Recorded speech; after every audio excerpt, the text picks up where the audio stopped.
성경 말씀을 봉독합니다. 레위기 제 14장 1절에서 9절까지입니다.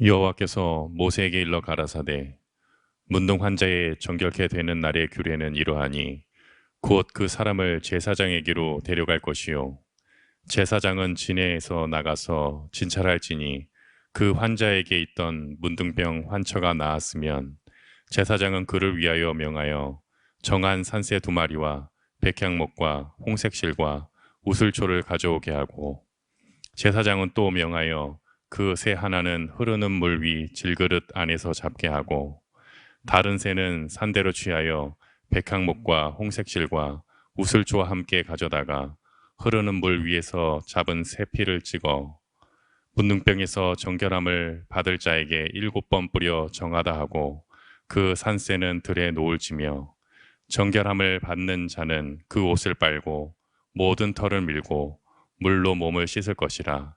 그리하면 정하리니 그 후에 진에 들어올 것이나 자기 장막 밖에 7일을 거할 것이요 7일 만에 그 모든 털을 밀되 머리털과 수염과 눈썹을 다 밀고 그 옷을 빨고 몸을 물에 씻을 것이라. 그리하면 정하리라. 아멘. 자, 이 14장에는 나병을 앓다가 이제 나았다는 어떤 흔적이 증거가 있을 때는 나았다는 그 진단을 제사장에게 가서 공인을 받아야 돼요. 왜냐하면은 이 성병이나 나병이나 이런 병은 사람이 접촉을 해서는 안 되는 불가촉 질병, 접촉할 수 없는 질병이기 때문에 격리되어서 따로 거하게 됩니다. 그러니까 공동체에 일절 접촉이 안 되고 따로 이제 격리하게 했는데 아무리 봐도 저기 나은 같다는 거야. 피부에 우묵한 것도 없고 아프지도 않고 진물이 흐르거나 그런 것도 없고 하니까 나은 것 같다 해가지고 불쑥 공동체에 들어올 수 있는 게 아니라 그 나았다는 공증을 누가 해줘야 되는데 그걸 누가 하느냐 하면은 제사장이 하는 거예요. 제사장들은 아마도 그 13장에 있는 내용대로 진찰하는 것도 제사장은 공부를 해야 되고 또 훈련을 받아야 되는 것 같아요. 그 다음에 이제 나았을 때도 확실히 나았는지 그것도 너무 섣불리 결정할 수가 없고 일주일간 지켜보고 또 다시 지켜보고 이렇게 이제 그래도 또 못 믿어서 나았다는 증거가 있다 할지라도 또 몸을 다 씻고 머리카락, 수염, 눈썹까지 다 밀고 그리고 깨끗하게 한 후에 다시 살펴보고 그리고 이제 하나님께 제사를 드리고 의식을 행하고 해서 이제 어떤 절차를 거쳐가지고 공동체에 들어오게 합니다. 그 14장 1절에 여호와께서 모세에게 가라사대 문둥 환자의 정결케 되는 날의 규례는 이러하니 곧 그 사람을 제사장에게로 데려가야 돼. 요즘 같으면 이제 의사에게로 데려가는데 그때는 의사가 따로 없고 제사장이 의사도 되고 그리고 이제 건강 검진도 하고 확정도 해주고 이렇게 합니다. 제사장은 진에서 나가서 그 사람들을 진에 들어오게 하면 안 되고 제사장이 혼자 그 환자가 있는 곳으로 나가서 진찰할지니 그 환자에게 있던 문둥병 환처가 확실히 나았다 싶으면은 제사장은 그를 위하여 명하여 정한 새 2마리와 백향목과 홍색실과 우슬초를 가져오게 하고. 자, 이제 이 새 2마리 하면 뭐 보통 쉽게 잡을 수 있는 게 비둘기 정도이겠고, 백향목은 우리 집에 가는데 보면은 다니엘 집하고 우리 집 사이에 거기에 키가 높이 서 있는 늘 푸른 나무가 있어요. 우리 그 백향목이 2그루가 있는데, 그 백향목이 우리 집에 있는 거는 그 히말리아 쪽의 품종입니다. 그래 이제 성경이 말하는 백향목은 레바논 백향목을 말하는데 품종이 약간 달라요. 세다라고 합니다. 보통 세다. 그래서 히말리아 시다 혹은 세다, 레바논 세다 이렇게 하는 나무인데 늘 푸른 나무예요. 백향목과 홍색 실과 붉은 물들인 그 실을 구하기가 쉽지 않았을 텐데 그 실과 우슬초를 가져오게 하고 라고 했는데 이건 번역이 조금 잘못된 것 같아요. 앞에 그림을 보세요. 그림을 보시면은 그 가운데 있는 이게 우슬초입니다. 무릎팍이 이 관절 우슬초는 이 풀의 마디가 꼭 소 무릎팍 같이 생겼다 해가지고 우슬, 소 우자 무릎 슬자를 써가지고 우슬초라고 해요. 이게 여기 산청말로는 쇠물팍, 쇠물팍, 소의 무릎팍 같다, 쇠물팍이라고 하고, 우리 은영이 외가 있는 동네, 산청이라도 산청 저쪽 기퉁에는요, 말정갱이라 그래요. 말정갱이 같다. 말정갱이, 서물팍, 한자로는 우슬초 이렇게 말하는데,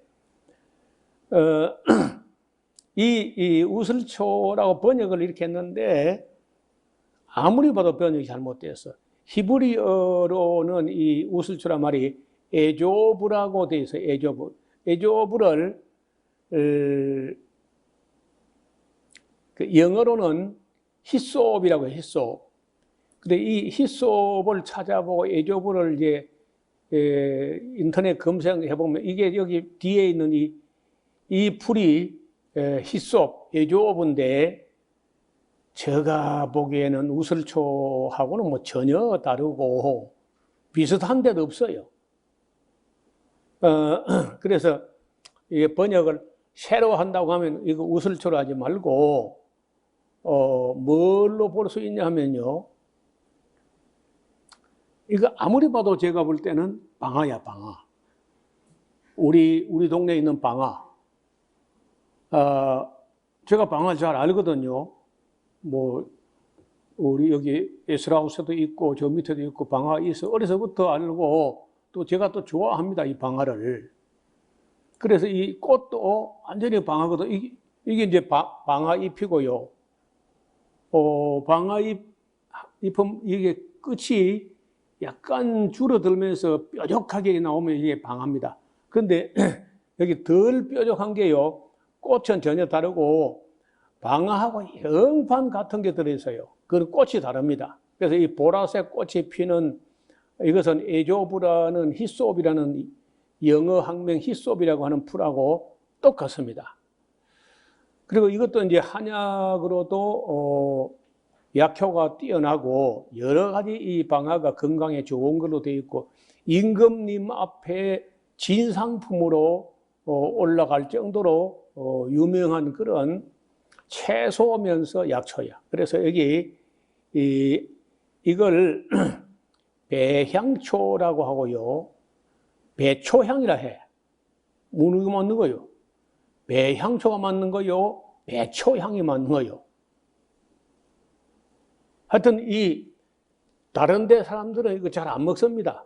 특히 뭐 서울 사람들 냄새 난다고 잘 안 먹어요. 주명숙 그건 안 먹죠? 네. 지금도 안 먹어요? 어찌하여? 맛이 있죠. 특별히 짭짤하게 끓인 된장국에다 넣으면 된장 맛이 확 살아나는 것 같아요. 이 된장이 좀 씁쓸해 하다가도 방아잎을 넣으면요, 된장에 단맛이 생기는 것 같이 맛과 향이 아주 탁월하고, 또 뭐, 장떡 같은 걸 이게 구우면은 이게 안 들어가면 맛이 없어요. 저는 이걸 특별히 좋아하는데, 그래서 이게 우리 여기 산청 말로는 방아잎입니다. 방아잎도 아니고 그냥 방아라 그래, 방아. 나는 방화인가 해봤더니 방화는 아니고 방아야, 방아. 그리고 일반적으로 배향초 혹은 배초향 하는 말은 뭐 한자로 쓰는 것 같은데 어느 것이 맞는지는요 알 수가 없어. 두 용어를 다 씁니다. 배향초라고도 하고 배초향이라고 하는데 영어로는 히솝이라고 하고 히브리어는 에조브라는 식물인데 이걸 제가 보기로는 이거는 한해살이 풀이야. 한해살이 풀이지만은 한번 심었다 하면은 이 꽃이 진 후에 씨가 떨어지기 때문에 해마다 그 근방에서 또 납니다. 그래서 여러분 화단가에나 울타리가에나 뭐 햇빛만 들으면 되니까 그런 곳에 방아를 사다가 심더라도 심어 놓으면은 1년 내에 아주 된장찌개가 맛이 있고 건강에도 좋고 해독 작용도 있고 당뇨에도 좋고 뭐 하여튼 여러 효과가 있는 그런 식물이에요. 근데 이건 이제 이 꽃이 달린 이 채로 몇 포기를 이렇게 묶어가지고 한 단을 만들어 가지고 거기다가 이제 뭐 피를 묻혀 가지고 이렇게 뿌리거나 물을 묻혀 뿌리고 이렇게 하면서 부정한 걸 깨끗하게 하는데 아마도 아마도 내 생각에는 그 진한 향기가 세균들을 도망가게 한다든지 그런 효과가 있는 것 같아요. 우리 여기 지금 들어오는 입구에 보통 말하는 뭐라 그러죠? 금송화 같은 그 꽃이 냄새가 독하잖아요. 예? 금자나라 그럽니까? 네. 그것을 이렇게 채소하고 채소밭에다 이렇게 섞어 뿌리면요, 벌레가 훨씬 덜 달라든다네. 그래서 그 냄새 고약하거든요. 우리가 맡아도 그걸 좋게 보면 뭐 향기인데 향기보다는 아주 냄새야, 독해요. 그래서 이 방화 같은 방아잎파리 이런 것도 여기저기 아무 때나 들어 뿌려두면은 채소처럼 먹기도 하고 아마 이 독한 냄새 때문에 병균이라든지 벌레라 이런 걸 좀 이렇게 쫓을 수 있지 않는가 이렇게 싶어요. 하여간 여기 우리 성경에 이 에조브, 히솝이라는 식물을 우슬초로 번역한 것은 큰 오역이라. 이와 같이 우리 성경에 있는 그 원어 용어를 잘 모르는 사람들이 초창기에 우리가 번역을 하면서 그런 식물들 이름이 오역된 경우는 꽤 여러 군데 있습니다. 그래서 여기 제가 아무리 봐도 이 배향초 혹은 배초향이라고 하는 이 방아잎이 영어로 히솝이고 그 히브리어로 에조브, 우리말로 우슬초로 오역을 한 정답이 바로 배초향, 배향초 같아요. 자, 그리고 이제 새는 산채로 취하여 백향목과 홍색실과 우슬초와 함께 가져다가 흐르는 물 위에서 잡은 새 피를 찍어서 그 나 환자에게서 정결함을 받은 자의 7번 뿌려 정하다 하고 그 산 새는 들에 놓을지며 새를 갖다 두 마리 가지고 한 마리는 잡고 한 마리는 아마 살아있는 놨다가 놓아준다는 거예요. 정결함을 받은 자는 그 옷을 빨고, 일단 옷은 빨아야 돼. 옷은 빨고 모든 털을 밀고 물로 몸을 씻을 것이라. 그렇게 하면 정하리니 그 후에 진에 들어올 것이나 자기 장막에 7일 동안 갈 것. 그러니까 그렇게 정결하다고 판정을 받은 후에라도 자기 집에 7일 동안 가만히 있어 보고, 그리고 이제 제8일에도 9절에 제7일 만에 또 그 모든 털을 밀되 머리털과 수염과 눈썹까지 다 밀고 그 옷을 빨고 몸을 물에 씻을 것이라. 그리 하게 되면 정하게 된다. 그리고 이제 제8일에 그는 흠없는 어린 수양 둘과 1년 된 흠없는 어린 암양 하나와 또 고운 가루 에바 10분지 3에 기름 섞인 소재물과 기름 한 록을 칠 것이요.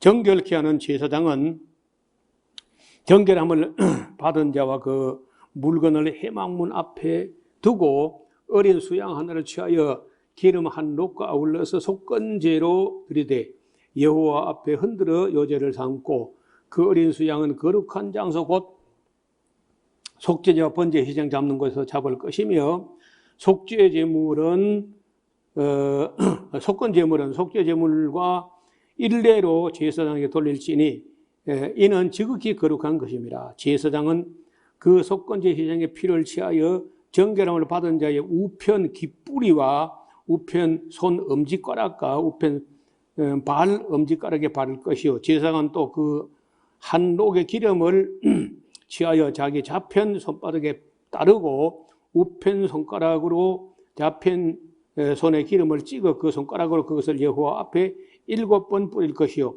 손에 남은 기름은 제사장이 정결함을 받은 자의 우편 깃뿌리와 우편 엄지가락과 우편 발 엄지가락 곧 속건제 희생의 피 위에 바를 것이며 오히려 그 손에 남은 기름을 제사장이 그 정결함을 받은 자의 머리에 바르고 여호와 앞에서 제사장은 그를 위하여 속죄하고 또 제사장은 속죄죄를 드려 그 부정함을 인하여 정결함을 받으려는 자를 위하여 속죄하고 그 후에 번제 희생을 잡을 것이요. 제사장은 그 번제와 소제를 단에 드려 그를 위하여 속죄할 것이라. 그리하면 그가 정결하리라. 해서 이제 그 밑에는 나병을 앓은 지 오래돼 가지고 그 양 한 마리 드릴 만큼의 형편도 안 된다 하거든. 그 산 비둘기 새끼 둘을 취해 가지고 좀 가치가 떨어지는 그런 제물로도 대체할 수 있다는 그런 얘기입니다. 전에도 한 말씀드린 대로 이 나병의 종류가 대체로 한 40가지나 되기 때문에 어떤 나병인지 따라서 지금 같으면 좀 이제 분류가 어려울 수 있는데 하여간 잘 안 낫는 병이에요. 성경에서도 이 나병이 걸렸다가 그 자연적으로 어떤 나은 이야기는 별로 없어요. 없고, 뭐, 예를 들면은 그 아람 나라 군대 장관, 그럼 기적으로 나온 거죠. 엘리사 때. 기적으로.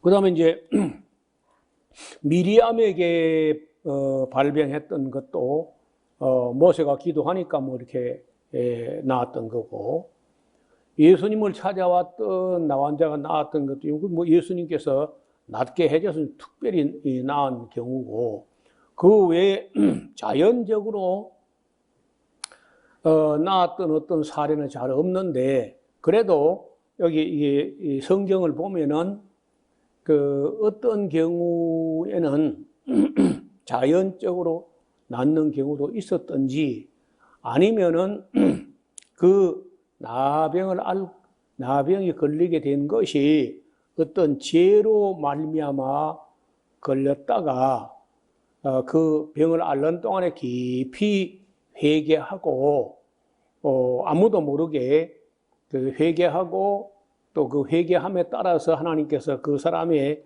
나병을 고쳐줬다 할지라도 한 번 나병 환자로 지목된 사람은 지문대로 그 진에 못 들어오는 거야. 그래서 이제 이 절차를 거쳐서 제사장이 그로 하여금 정하다는 어떤 일정한 진단과 그 절차를 다 밟아서 그 모든 회중 앞에 공정이 된 이후라야 들어올 수 있다는 거죠. 그래서 이제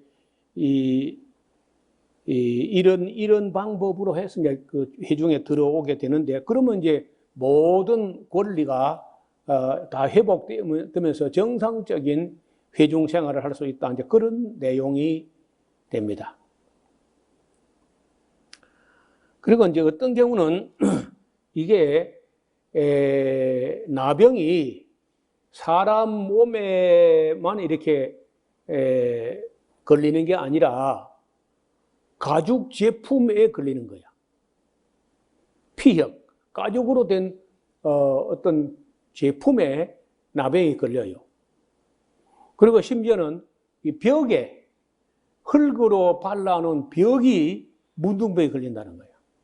그럴 때는 그 흙을 다 파내가지고 갖다 내버리고 흙을 새로 발라가지고 또 그런 나병이 걸리는 게 나타나는지 유의해서 더 보라. 이런 내용도 이제 그 뒤에 쭉 이어져 있습니다.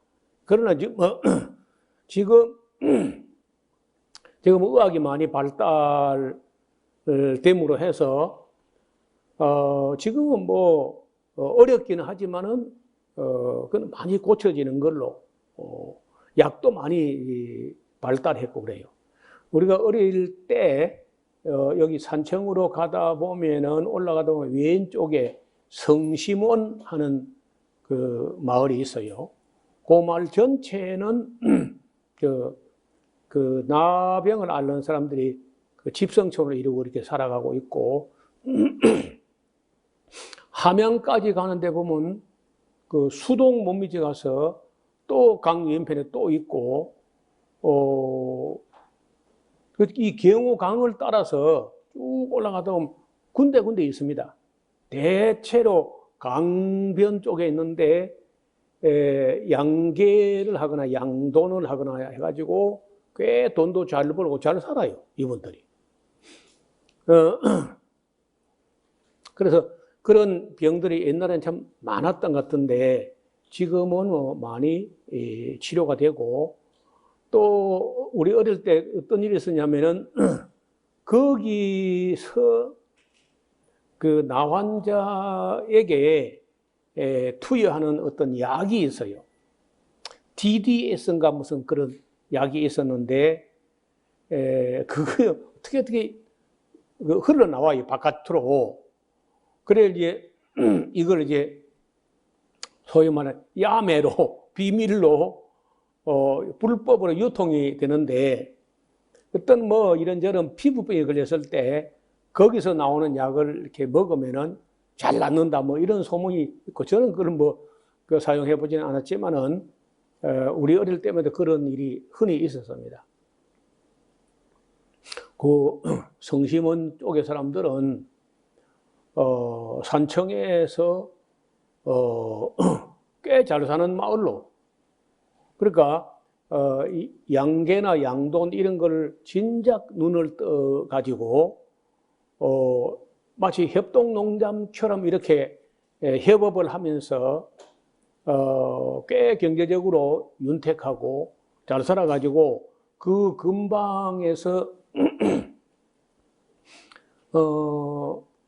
돈이 궁색하거나 옹색하거나 할 때 그 마을에 돈 빌리러 갔다는 거예요. 그걸 빌리러 가면요, 그 사람들이 요즘 뭐 그렇지 않겠지만 음식을 차려내 놓는답니다. 음식을 먹으면 돈 빌려주고, 음식을, 그 나환자들이 만든 음식이라도 안 먹으면 돈 안 빌려주고, 뭐 그런 소문이 성심원 쪽에 우리 어려서부터 듣던 이야기예요. 하여간, 거기 보면 맨 그 14장 54절에 보면요. 이는 각종 나병 환처에 대한 규례인데 곧 옴이 있고 옴과 의복과 가옥의 문둥병과 그러니까 의복에도 가죽으로 된 의복에 이 병이 걸려요. 가옥에도 걸린다는 거예요. 그리고 붓는 것과 피부병과 색점에 언제는 정하고 언제는 부정하고 언제는 정함을 가르치는 것이니 곧 문둥병의 교례가 이러하니라. 제일 그 악성이 뭐냐 하면은 이 코의 물렁뼈가 다 주저앉아 버리거나 피부가 우묵하게 들어가거나 울룩불룩하거나 그걸 난육이라고 하는데 그런 거는 악성 나병이라는 거예요. 악성. 그래서 어떤 경우는 피부에 어떤 색점이 발견되고 색점에 나 있는 그 채모가 털이 색이 변한다는 거예요. 이런 경우도 있고 그 외에 뭐 다른 큰 이상은 없고 그런 식의 나병도 있고 또 어떤 경우는 피부의 전부 혹은 일부가 하얗게 되는 그런 나병도 있다는 거예요.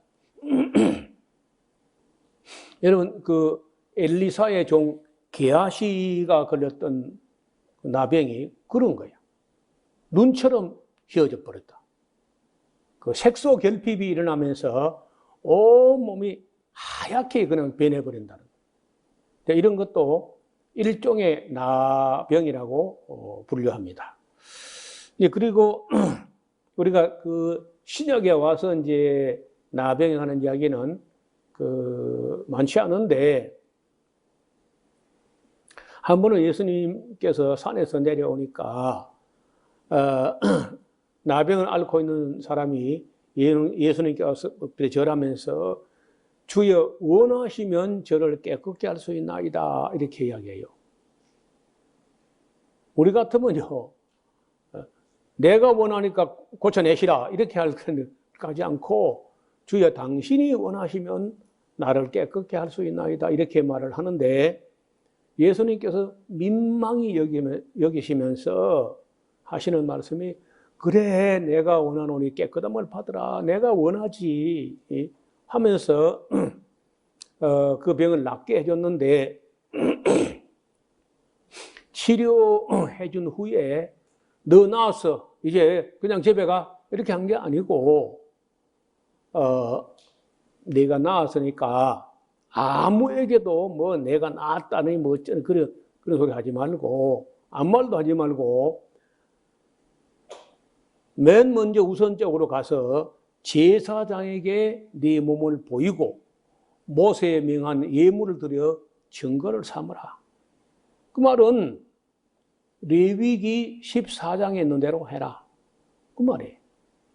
왜냐하면 그렇게 해서 공식적으로 치유되었다는 공증을 받아야 그래 사람들이 인정을 하는 거 아니에요. 그래서 예수님께서 야 은혜 시대야 예수님 시대는 은혜 시대 율법 필요 없어 그냥 집에 가 이렇게 한 게 아니라는 거예요. 그 어떤 법을 내실 때는 그 법이 필요하다는 거죠. 제사장이 그 사람을 정밀하게 진단해보고 확실히 나았을 때는 이런저런 절차를 거쳐서 건강해졌다는 다른 사람이 어떤 전염성이나 위험성이 없다는 공증을 해줄 필요가 있다고 인정하는 겁니다. 지금도 우리가 뭐 병원에 가서 코로나가 나았는지 말았는지 이걸 이제 검사해가지고 공동체에 들어오는 게 맞는 거죠. 그렇잖아요. 지금도 뭐 뭐 코로나 앓고 있는 사람들이 나 기침 안 하니까 나 교회 갈래 이렇게 올 수 있는 게 아니고 병원에 가서 나았는지 지금은 균이 검출 안 되는지 이런 걸 확인해 보고 오는 게 옳은 일이죠. 그거 똑같은 원리야.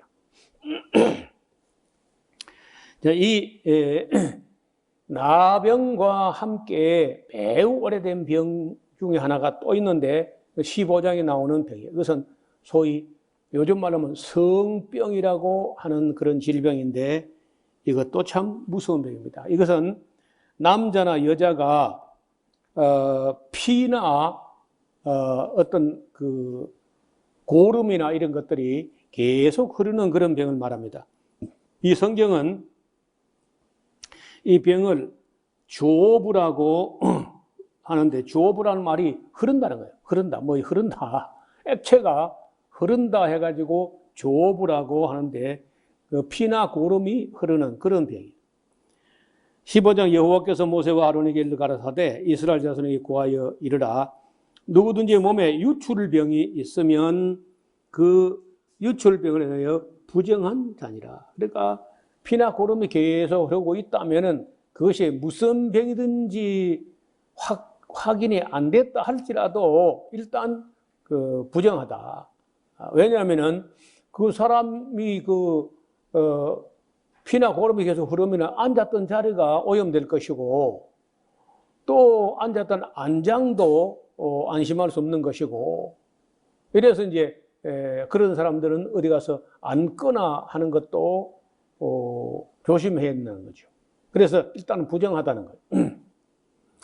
그 유출병으로 말미암아 부정함이 이러하니 곧 몸에서 흘러나오든지 그것이 엉겼든지 부정한즉 유출병 있는 자의 눕는 상, 침상은 다 부정하게 되고 앉았던 자리도 다 부정하니 그 침상에 접촉하는 자는 옷을 빨고 물로 몸을 씻을 것이며 저녁까지 부정하리라. 유출병 있는 자의 앉았던 자리에 앉는 자는 옷을 빨고 물로 몸을 씻을 것이며 저녁까지 부정하리라. 유출병 있는 자의 몸에 접촉하는 자는 옷을 빨고 물로 몸을 씻을 것이며 저녁까지 부정하리라. 유출병 있는 자가 정한 자에게 침을 뱉으면 정한 자는 옷을 빨고 물로 몸을 씻을 것이며 저녁까지 부정하리라. 유출병 있는 자의 탔던 안장은 다 부정하며 그 몸에 닿았던 것에 접촉한 자는 다 저녁까지 부정하며 그런 것을 옮기는 자는 옷을 빨고 물로 몸을 씻을 것이며 저녁까지 부정하리라. 유출병 있는 자가 물로 손을 씻지 아니하고 아무든지 만지면 또 그 자는 옷을 빨고 물로 몸을 씻을 것이며 저녁까지 부정하리라. 철저하게 위생을 도모하라고 하는데 제일 당연한 게 옷을 빤다, 옷을 빨아야 된다. 그리고 물로 몸을 씻어야 된다. 이게 기본이죠. 여러분 이 두 가지 병, 이 성병하고 이 나병은 그 불가촉 질병, untouchable disease, 어떤 이 터치가 돼서는 안 되는 거야. 그런데 아까 예수님께서 그 나 환자를 고쳐 주실 때 나 환자 몸에 일반 사람이 손을 대면 안 되는 거예요. 또 나 환자가 일반 사람 옷이나 몸에 손을 대도 안 되는 거야. 그런데 예수님께서 내가 원하노니 깨끗함을 받으라 할 때 예수님께서 그 손을 대시며 내가 원하노니 깨끗함을 받으라 이랬다는 거예요. 그 손을 대면 안 되는 거예요, 원래. 근데 왜 예수님이 손을 대느냐? 예수님은 손을 대면 예수님은 오염되는 거예요. 예수님이 손을 대면 낫는 분이기 때문에 될 수 있는 거지. 그렇잖아요. 또 이 유출병 앓는 자가 신약에 나와요. 누가복음에. 혈루증이라고 12해를 혈루, 피가 흐르는 그런 여자가 그 예수님 막 가까이 막 무리가 뭐 에워싸고 옹이하고 이렇게 하는데 가까이 가서 뭐 예수님하고 말도 걸어볼 수가 없어요. 그런데 이 여자의 마음속에 내가 저 예수님의 옷이라도 만지면 내가 낫겠다. 그런 믿음이 생겼다는 거예요. 근데 그 법으로 한번 만지면 안 되는 거예요, 그게. untouchable. 그런데 여자가 감히 그 예수님 앞에 나가가지고 내가 이런 병을 알았는데 이 내 병을 고쳐 주옵소서. 이거 말도 못해. 왜? 부끄러운 병이거든, 이게 또.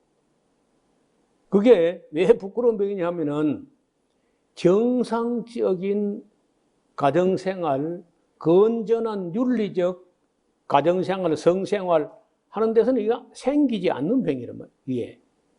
그러니까 대체로 문란한 어떤 그 생활이 있었기 때문에 이런 성병이 생겼다고 하면은 예수님께 나가서 무슨 염치로 내 병을 고쳐 주옵소서. 그럼 못하는 거예요, 여자가. 그러니까, 그런데 12년 동안을 알았어, 병을. 그러면 나중에 여자가 이제 고백할 때 보면요. 12회를 온갖 의원들을 만나가지고 돈만 틀리고, 부끄러움을 무릅쓰고 괴롭힘만 당하고 병은 낫지 않았다고 얘기를 합니다.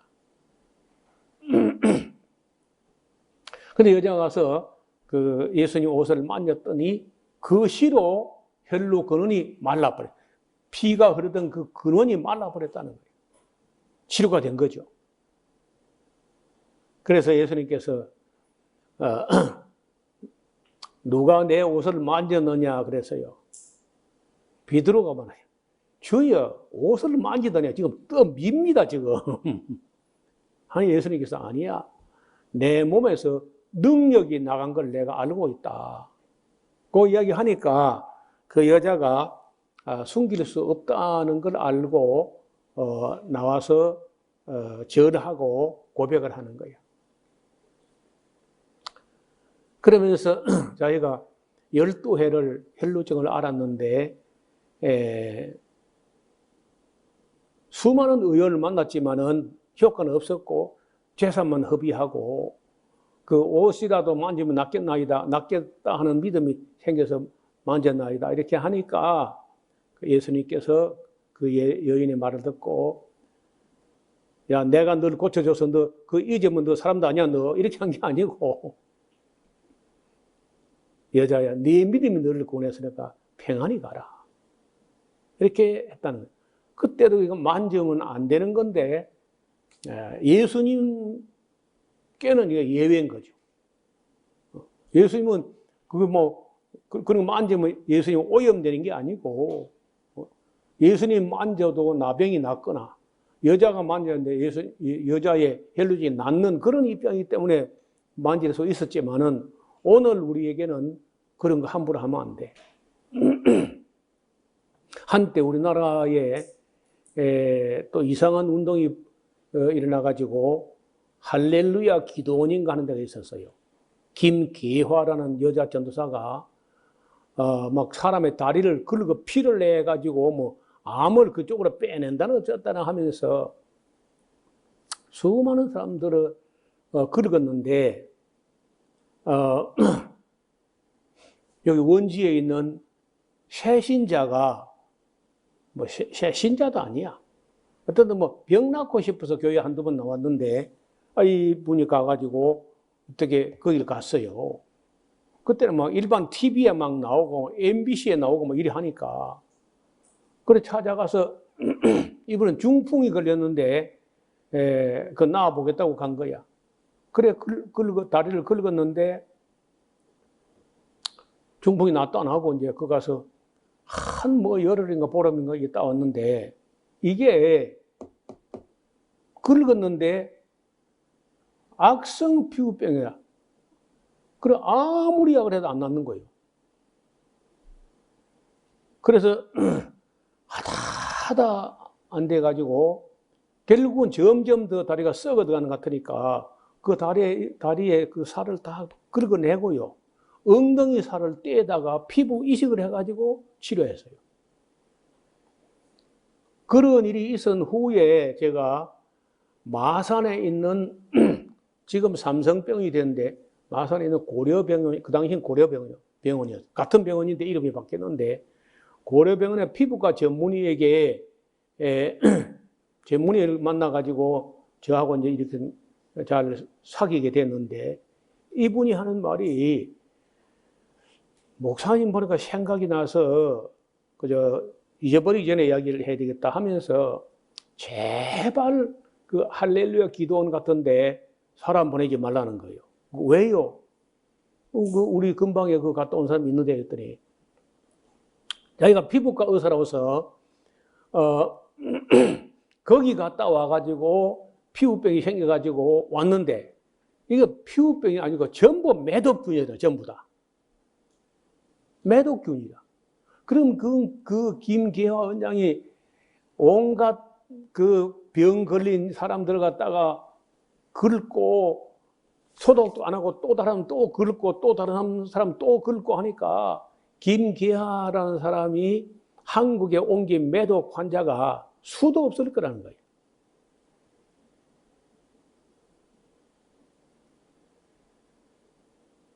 예수님께서 어디서 뭐 긁어서 낫게 한 그런 일이 없습니다. 그래 그걸 갖다 뭐 당시에 성령 수술한다고 지가 성령인가 그럼요. 그럼 말도 안 되는 짓을 해가지고 그런 끔찍한 일이 있었는데 혹시라도 그런데 가지 않도록 그런 미혹되지 않도록 해야 됩니다. 근데 성경에는 여기 지극히 위생적이고 보건 위생을 위해서 아주 철저하게 가르치고 있다는 거예요. 하여간 그 15장 전체가 이런 유출병 환자, 즉 성병을 앓는 사람이 잘 안 낫지만은 그래도 어떻든 그 나았을 때는 역시 제사장에게 가야 돼. 아주 그 치료됐다는 그 확증을 얻어가지고 제사를 드리고 그리고 절차를 따라서 공동체에 들어올 수 있도록 이런 조처를 내린 겁니다. 그리고 29절에 보면 그는 제8일에 산비둘기 둘이나 쥐비둘기 새끼 둘을 자기를 위하여 취하여 회막문 앞에 제사장으로 가져갈 것이요 제사장은 그 하나를 속죄제로 하나는 번제로 드려 유출로 부정한 여인을 위하여 여호와 앞에 속할지니라. 너희는 이와 같이 이스라엘 자손으로 부정에서 떠나게 하여 그들로 그 가운데 있는 내 장막 더럽히고 장막을 더럽히고 그 부정한 중에서 죽음을 명쾌할지니라.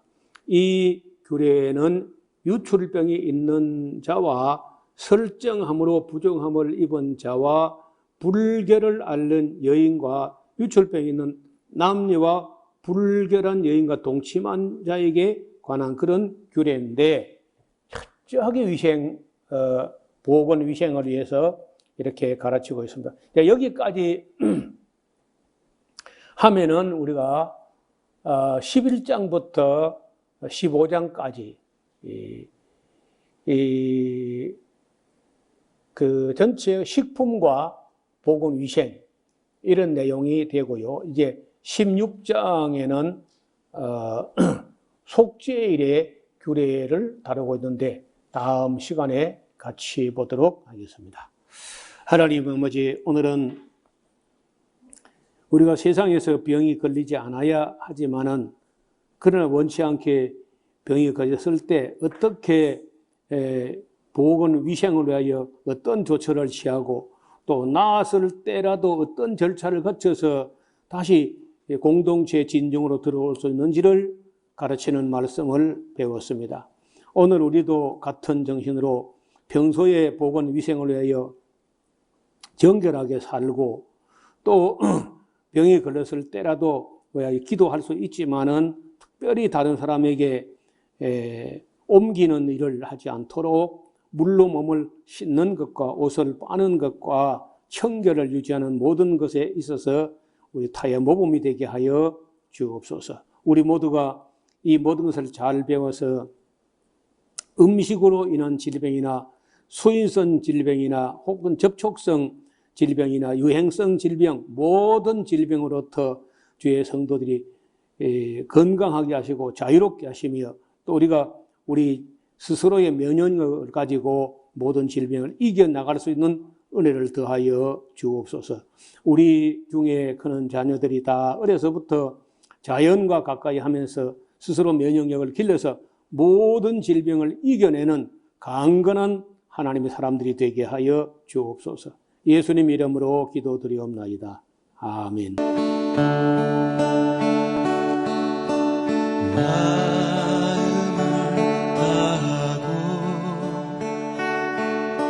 성품을 다하고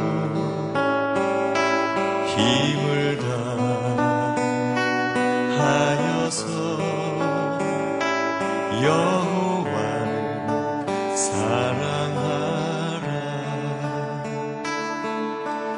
내게 준 계명을 마음에 새기고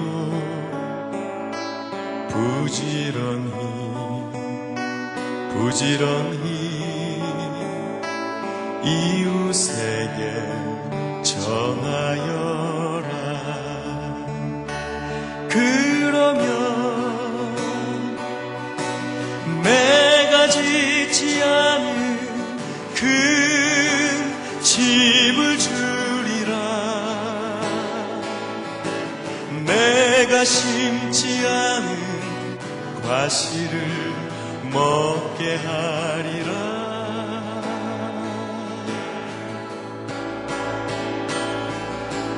그러나 한 가지 잊지는 말아라. 죄인 된 우리를 구원하신 여호와